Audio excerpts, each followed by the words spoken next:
Fala galera, vamos com mais análises para amanhã, dia 9 de janeiro, terça-feira. O primeiro jogo é pela primeira divisão egípcia, o Al Nassr contra o velho conhecido Ismaili. O Ismaili é o líder da divisão, não é mais o líder, é o segundo agora, porque o Al Ahly, ele acabou de ganhar não, de manhã ele ganhou de 3-0 do Zamalek, o quarto colocado da divisão, tá com um jogo a mais, tá na frente no número de pontos, acho que tem um ponto a mais só. Mas o Ismaili é o bambambam dessa divisão. Se você não viu, dá uma olhada aí que o jogo do Zamalek e o Al Ahly a gente também analisou ontem e acertou. O Al Nassr é o 16º da divisão. Ele não ganhou em casa ainda, são 5 derrotas, empatou 2 vezes. Tem um gol de média marcado em casa, sofre muitos gols esse time, a defesa do Al Nassr, não é à toa que está em 16º. Ele vem de um 4-0, perdeu de novo, ele empatou 2 jogos só dos últimos 5, né? Ele não ganhou nos últimos 5, empatou 2, perdeu 3. Ele vem de uma derrota pesada de 4-0 jogando em casa contra o Ismaili, que está em segundo agora, temporariamente, que tem 8 vitórias, não empatou e não perdeu fora de casa. É curioso, porque o Ismaili jogando em casa são 3 vitórias, 4 empates, uma derrota, sabe? Uma campanha não é espetacular igual ele fora de casa. Marcou 17 gols em 8 jogos, sofreu só 5 gols, é quase meio gol. Os últimos 5 jogos fora de casa, 5 vitórias, 4-1, 0-1, 1-2, 0-1, 1-2. É 100% o time do Ismaili, né? Marca gol em todo jogo fora de casa. Nos 3 últimos jogos entre eles, foram 2 vitórias e um empate. O Ismaili não perde pro Al Nassr, mas também jogou com poucos gols. Eu não sei se tem muita referência, porque o último jogo entre eles foi em junho de 2015. O Al Nassr não consegue se manter na primeira divisão para ter frequentemente jogos contra o Ismaili. Foi um 0-0, assim, jogando o Al Nassr em casa. Com o Ismaili jogando em casa, teve um 1-1 e 1-0, só que esses dois aqui com o Ismaili jogando em casa.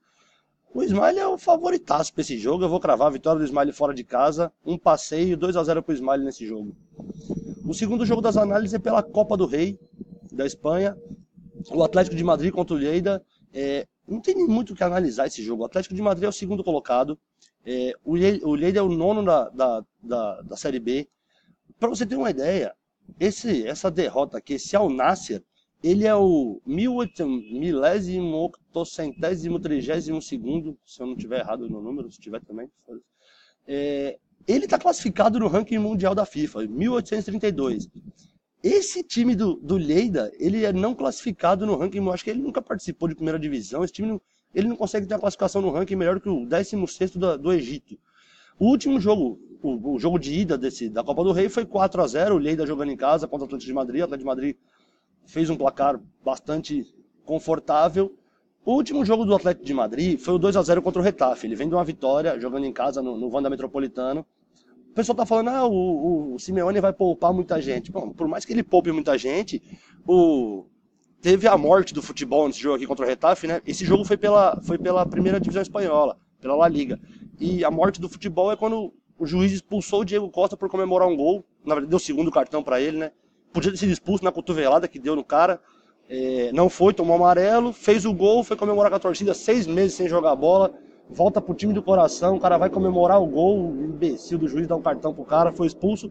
Pela La Liga, provavelmente ele não tem porque ser poupado pelo jogo da Copa do Rei. Eu acho que o Diego Costa vai jogar esse jogo. Não vai precisar fazer força o Atlético de Madrid para ganhar desse time do Lleida.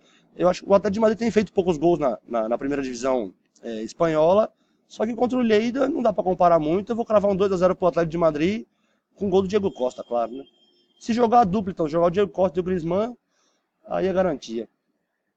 O terceiro jogo é pela primeira divisão da Grécia, o AEK Atenas contra o Panetólicos. O AEK é o segundo colocado, em casa são 6 vitórias, perdeu uma vez só, empatou uma. Marcou 16 gols, são 2 gols de média em 8 jogos, e meio gol sofrido, 4 gols em 8 jogos. Nos últimos 5 jogos do AEK, jogando em casa, são 3 vitórias, um empate e uma derrota. Ele vem desse empate em 0-0, mas a derrota dele faz muito tempo, faz 5 jogos, foi em outubro do ano passado essa derrota do AEK. 2 vitórias expressivas, marcando 3 gols em casa, contra o Panetólicos, que é o 13º, só ganhou uma vez fora de casa, empatou 4, perdeu 3. É um time, aquele time burocrático, joga ruim, joga fechado. Ele marcou 7 gols, sofreu 8, é menos de 1 de média marcado, com 1 de média sofrido. Nos últimos 5 jogos fora de casa só ganhou uma vez, empatou 3, perdeu só uma também. ele vem desses 3 empates. A vitória faz 5 jogos, essa vitória do Panetone que foi em setembro, pela Copa da Grécia. Esse jogo, desculpa pessoal, esse jogo é pela Copa da Grécia. Essas análises aqui, essa estatística é pela primeira divisão, eles participam da primeira divisão na Espanha, da Grécia. Eles participam da primeira divisão da Grécia, mas esse jogo é pela Copa da Grécia. O jogo de ida foi 4-1 pro AEK, fora de casa, o AEK sobrou. E eu acho que o AEK também, no mesmo caso do Atlético de Madrid, sem força, vai fazer 2-0, um back home aí, garantido em casa, o time do AEK contra o Panetólicos. O último jogo das nossas análises também não chega a ser uma super análise, porque a diferença das equipes é muito grande. Os dois disputam a mesma divisão espanhola, Valência e o Las Palmas. O jogo é pela Copa do Rei, igual o jogo do Atlético de Madrid. O Valência é o terceiro colocado. O Valência está com 37 pontos. Ele está 5 pontos na frente do Real Madrid, o Valência. O Real Madrid tem um jogo a menos do Mundial de Clubes, tem 15, o Valência tem 16, ou é 16 e 17, alguma coisa assim. Mas o Valência tem 5 pontos a mais que o Real, com um jogo a mais. Tá atrás do Atlético de Madrid, do Barcelona, o ano do Valência. Esse time do Valência tem o Neto, o goleiro brasileiro, tem o Gabriel Telles, também, o defensor brasileiro. Tem na zaga tem o Ezequiel Garay, o argentino, bom de bola, já veterano. Na frente tem o Zaza, o italiano, o atacante. Esse time do Valência tá bem. Contra o Las Palmas, que é uma tragédia, né? O lanterna da divisão, vai voltar para a Série B. Ele vem de uma derrota em casa ao Las Palmas por 2-1 do Eibar. O Valência vem de uma vitória de 2-1 pro Girona. Também não é de fazer muitos gols o time do Valência, mas tem uma defesa sólida. O jogo de ida foi 1-1. Esse jogo aqui eu acho que é o único jogo que o time da casa vai jogar porque o Atlético de Madrid ganhou de 4-0. O AEK ganhou de 4-1.